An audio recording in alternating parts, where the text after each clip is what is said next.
Today on Newsbeat, find out if the incoming student government will continue providing Scantrons. Also, TEDx visits LSU. Tiger TV has exclusive interviews with key speakers. We have more North Korea and South Korea standoff as threats of potential war surface. All this and more, Newsbeat starts right now.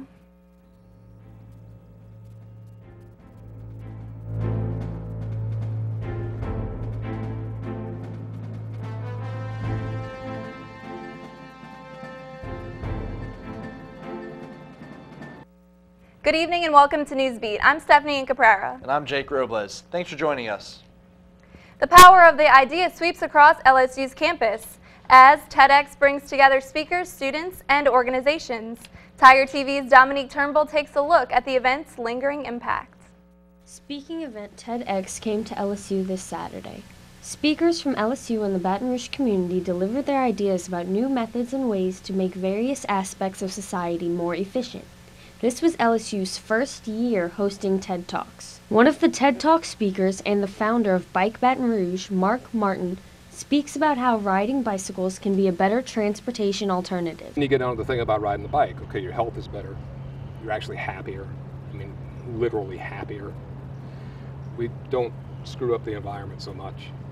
Everything about a bicycle is so positive. The event took place in the Riley Theater and had a live simulcast showing in the Shaver Theater. CEO of Big Fish Presentations, Kenny Wynn, shares what he wants students to take away from his speech. Learn how to develop your gut feeling, and no matter what decision that you make, as long as you follow your gut, at the end of the day, you're going to feel like you've grown from somewhere. Tickets to the Riley Theater cost $100 to attend. Students could view the live showing at the Shaver Theater for free. Sophomore Christian Spears shares her reaction about the TED Talks speakers. You learn so much, and it's almost like you're not bogged down with a bunch of useless information. You're really learning, and you're being inspired. For Tiger TV, I'm Dominique Turnbull. LSU plans to host another TEDx next year. Free Scantrons and Blue Books may go the way of the dinosaur. In years past, student government stocked these items at the student government offices for no charge, thanks to funds from private donations and money raised by the SDU's student government president and vice president. But student leaders say that the costs have gone up and the money is drying up, so they can only provide Scantrons and Blue Books during midterms and finals week. It's a possibility the service will eventually disappear altogether. SG Assistant Director of Finance, Evan Lukadakis, explains the problem student government has had in the past with free testing materials. Students will come and take large amounts of Scantrons and Blue Books, more than what they're allotted to take. And this has caused a problem because we're required to then put more Scantrons and Blue Books out. The College Council President's Commission will discuss alternatives to the funding this Friday. Making headlines across the world, the North Korean Army declares its 60-year-old armistice with South Korea invalid. According to CNN, war threats between both countries have risen to a high since 2010.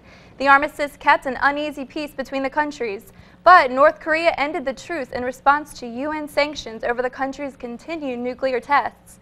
White House Press Secretary Jay Carney says this is not a move toward peace.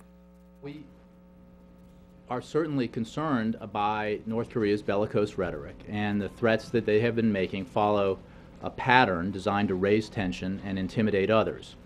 The DPRK will achieve nothing by threats or provocations. Black smoke billed from the Sistine Chapel late today, which means still no pope.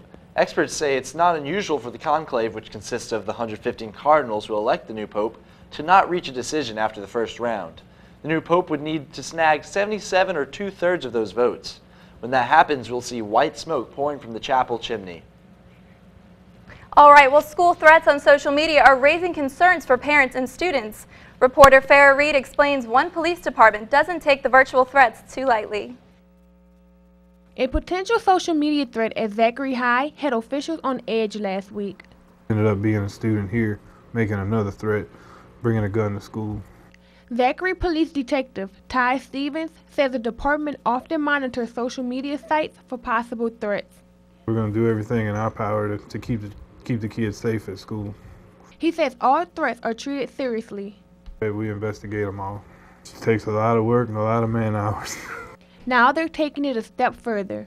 The department plans to get a computer that continuously filters social media based on keywords and locations.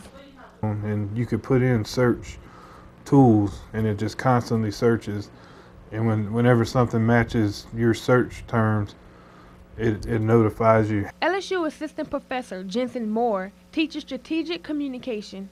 She thinks the problem is teens don't realize the consequences of their actions. I don't think that they know that they could be prosecuted as adults for many of the things that they're saying and doing online. She said online threats distract law enforcement from combating major crimes. We need them on the streets. We need them helping with gun violence and with robbery and with other crimes. Moore and Stevens both agree that extensive media coverage encourages people to post threats on social media. So I think it's going to continue until we stop giving them that soapbox to stand on. And with everything they see on TV, want to be famous, and they kind of make these people famous by reporting. Stevens says social media is constantly expanding, so police departments need to always look for ways to keep schools safe. For Tiger TV, I'm Farrah Reed. Zachary police say they only investigated one social media threat in 2013.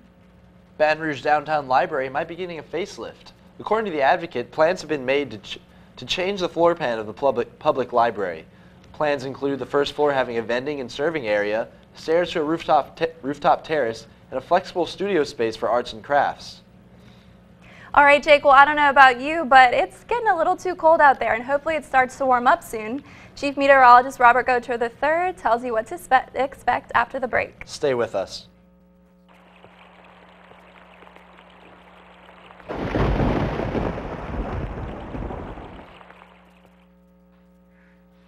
Good evening, I'm Chief Meteorologist Robert Gautreaux III, and it was a little cool this weekend. It's going to warm up throughout the rest of the week, and throughout the rest of the week we can expect lots of sun. Let's take a look at the temperatures right now across Louisiana. You can see that we're pretty much in the 60s for the most part. 66 now in Baton Rouge, 61 in Natchez, 62 in Jackson, 65 in New Orleans, lots of 60s unless you're in East Texas. It's 71 degrees right now in Houston.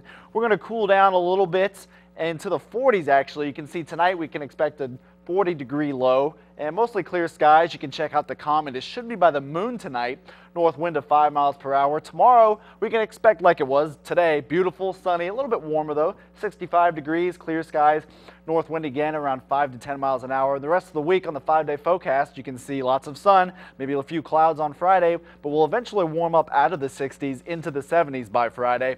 And our low temperatures, we might go back to the 30s tomorrow, but we'll go back to the 40s and even heat up to the 50s for our overnight lows by Saturday, the upper 50s by Saturday, 57 degrees. So a beautiful week. If you got plans, do it this week. For the most up-to-date weather, you can follow me on Twitter, Facebook, listen to me at 91.1 KLSU, or follow me on my website, robertthe3rd.com. Coming up, Travis Cobb tells us about a way some Mayo Clinic employees gain some money by losing some weight. Stay with us.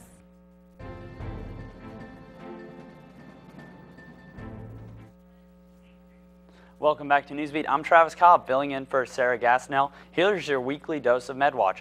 We're well into March, and that can only mean one thing. Every school outside Louisiana is on spring break. So strange. But this buys us an extra 2 weeks to get into beach shape. And a new study says losing weight is easier with greens. No, not the vegetables. I'm talking about Andrew Jackson's. A study by the Mayo Clinic split 100 employees into two groups.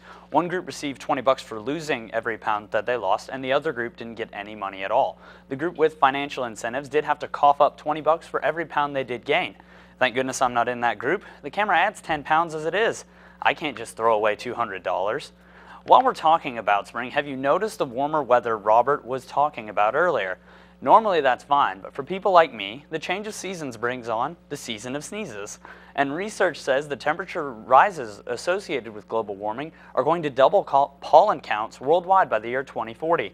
The ongoing study at Rutgers University analyzes allergenic plants grown in climate chambers that will resemble future global conditions. These conditions include weather patterns, precipitation, and temperature.